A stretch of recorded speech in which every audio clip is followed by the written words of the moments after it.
How y'all doing? How y'all doing? You know, for the people 100, so we gonna keep it all the way 100, you know?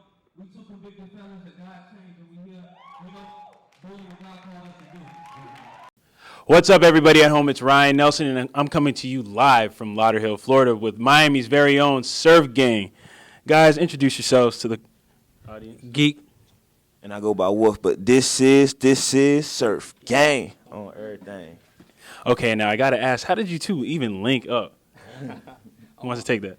Nah, so what happened was we was at an event for some artist type vibe, and he walked up to me afterwards, and he was like, yo, we gonna work together, we gonna do business together, I'm gonna buy your business. And I was like, bruh, I don't even know you, bruh, at all. Like, I don't know what you got going on.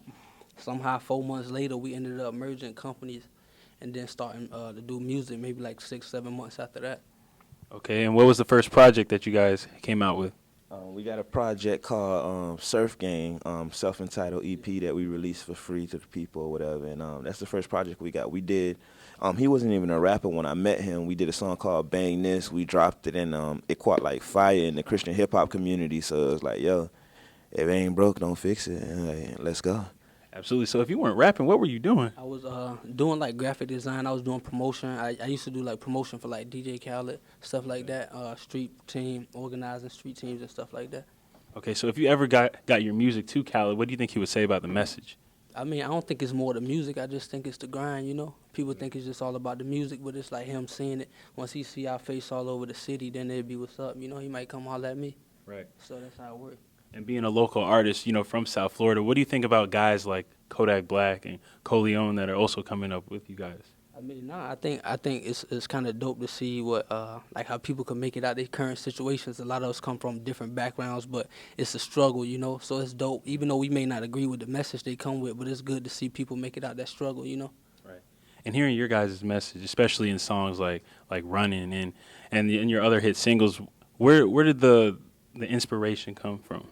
Mostly the inspiration comes from where we used to be and where we at right now, and encouraging people that like you could be saved, you could have a positive image, you could do positive things and still be swaggy, still be dope, still be down to earth, and that's where we get it from. So like, right. And so for the people who don't know you guys, where did you come from?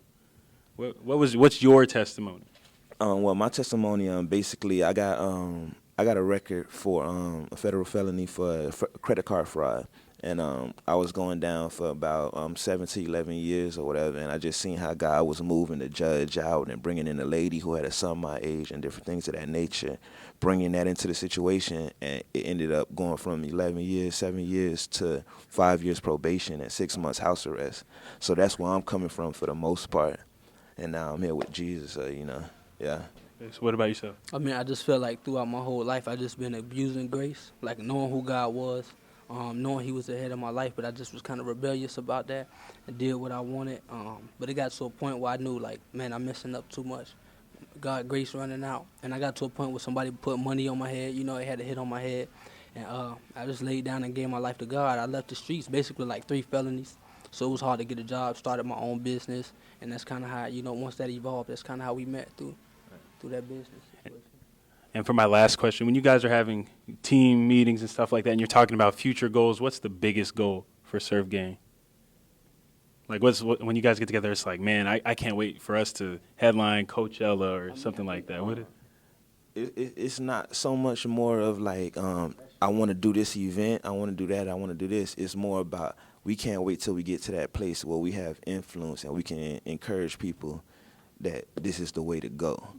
So it's not about statute for fame. Like, yeah, we want the money, power, and the fame because money talks. So it's like, if we got that, people have no choice but to listen. But overall, it's about once we have that statute, it's now we have the influence. We can direct the generation this way rather than them going that way.